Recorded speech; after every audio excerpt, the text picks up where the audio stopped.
Headache అనేది one of the most common symptom మన day to day లైఫ్లో, and 90% of the headaches are harmless. Like example tension type of headache కానీ, migraine కానీ, etcetera. So tension headache అంటే రోజంతా stress వల్ల, work pressure వల్ల, sleep disturbances వల్ల వచ్చే హెడేక్ని టెన్షన్ హెడేక్ అని అంటూ ఉంటాం. ఇది మైల్డ్ టు మోడరేట్ సివియారిటీ ఉంటుంది. రొటీన్ వర్క్ చేసుకోగలుగుతాం, వామిటింగ్ అలా ఎక్కువగా ఏమి ఉండదు. సో ఇది one of the most common headache.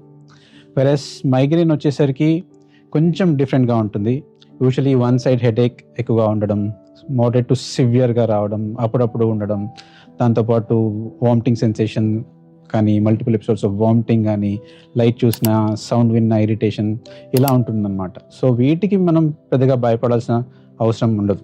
So life style modifications కానీ, కొన్ని ప్రికాషన్స్ తీసుకుంటే వాటిని మనం తగ్గించుకోగలుగుతాం. కానీ ఇప్పుడు ఇంపార్టెంట్ విషయం ఏంటంటే, some headaches should never be ignored. So sudden severe headache, లైఫ్లో వర్స్ట్ హెడేక్ లాగా కానీ, కంటిన్యూస్ వామిటింగ్స్, కన్ఫ్యూషన్ ఉండడం, ఫిట్స్ రావడం, లేదా సడన్ విజన్ లాస్ ఉండడం, ఆర్ డబుల్గా కనిపించడం, నిద్రలోంచి హెడేక్తో లేవడం కానీ, లేదా లేచిన వెంటనే హెడేక్ ఉండడం. So these are the red flags in headache. సో ఇవి బ్రెయిన్లో ప్రెషర్ పెరగడం వల్ల వచ్చే సిమ్టమ్స్. సో దానికి కారణం మనం చూసుకోవాలి.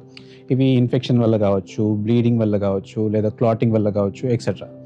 So I will tell you about 2 real situations. So ఒక కేస్, ఓ 40 years male. So he had sudden severe continuous headaches with vomiting. So అతను over the counter pain killers తీసుకుంటా ఉండేవాడు. సో టెంపరీ రిలీఫ్ వచ్చేది. So he ignored it. ఒక 5 days తర్వాత left hand and left leg weakness start అయింది. So then he came to the hospital. So అప్పుడు అతనికి MRI చేసాం. ఇట్ షోడ్ సివిటీ, అంటే cerebral venous thrombosis with venous hemorrhagic infarct. అంటే brain వీన్స్లో clot ఏర్పడి బ్లీడింగ్ కూడా స్టార్ట్ అయింది. So his condition became very serious. So he even required decompression surgery. So after that he took 6 months of treatment, regular physiotherapy, rehabilitation. So ఇలా చేయడం వల్ల స్లోగా almost 6 monthsకి అతను నియర్ నార్మల్ కండిషన్కి వచ్చాడు.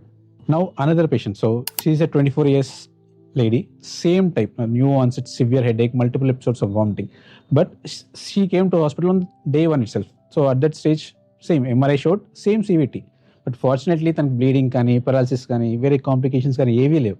So we started treatment immediately after she recovered completely and pain free without any complications. Both patients had same problem, but difference ఏంటంటే timing. One patient delayed presentation, so and developed bleeding, paralysis, surgery requirement, whereas another patient came very early and avoided major complications. Headache వచ్చిన ప్రతిసారి panic అవ్వాల్సిన అవసరం లేదు, but serious warning సైన్స్ని మాత్రం ignore చేయొద్దు. Repeated headaches లేదా red flags ఏవైతే ఉంటే వెంటనే న్యూరాలజిస్ట్ని సంప్రదించండి, because early diagnosis can prevent major complications.